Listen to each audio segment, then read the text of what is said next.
इस वीडियो में हम देखेंगे कि हाइपरबोलिक फंक्शंस का हम डेरिवेटिव किस तरह लेते हैं।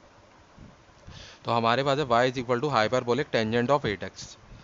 तो बोथ साइड्स को हम डिफरेंशिएट कर लेंगे विद रिस्पेक्ट टू x। तो हमारे पास आ जाएगा dy by d x is equal to d by d x of hyperbolic tangent of 8x। तो देखिए डिफरेंशिएट करने का मतलब होता है कि हम बोथ साइड्स पे ये ऑपरेटर लगा देते हैं डी बाई डी एक्स का। अच्छा, अब उसके बाद हम देखेंगे कि हाइपरबोलिक टेंजेंट एक्स का क्या फॉर्मूला होता है। तो हाइपरबोलिक टेंजेंट एक्स का डेरिवेटिव होता है हाइपरबोलिक सेक स्क्वायर एक्स। तो अब हम ये फार्मूला यहाँ पर अप्लाई करेंगे, लेकिन हम देख सकते हैं यहाँ पे कि फार्मूले में हमारे पास हाइपरबोलिक टेंजेंट का जो एंगल है वो सिर्फ एक्स है। तो यहाँ पे हमारे पास एक सिंगल वेरिएबल होना चाहिए, जबकि यहाँ पे हमारे पास 8x है। तो अगर x की जगह पे हमारे पास कोई और फैक्टर लिखा हुआ हो तो हम उसे u सपोज कर लेते हैं। तो let u is equal to 8x।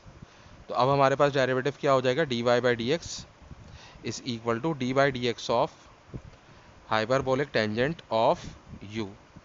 अब देखें यहाँ पे फॉर्मूले के अंदर हमारे पास यहाँ पे वेरिएबल x है और डिफरेंशियल जो dx है इसका वेरिएबल भी x है, यानी कि ये दोनों वेरिएबल सेम होने चाहिए।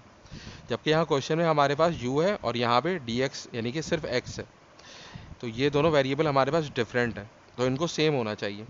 तो हम इस dx को रिप्लेस कर देंगे du से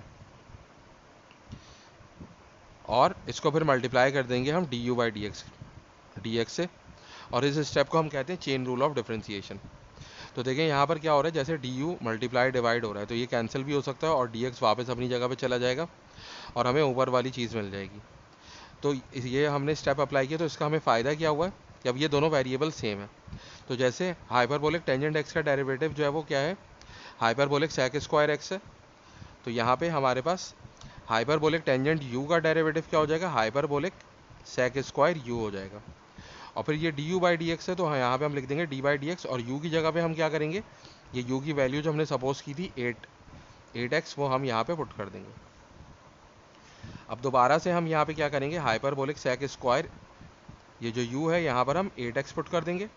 अब 8x का डेरिवेटिव लेंगे तो 8 जो है वो x का कोफिशिएंट है, ये एज इट इज़ आ जाएगा और x का डेरिवेटिव जो है वो 1 होता है, तो हम यहाँ पे 1 लिख देंगे।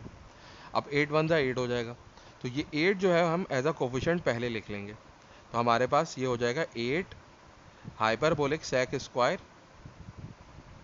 8x।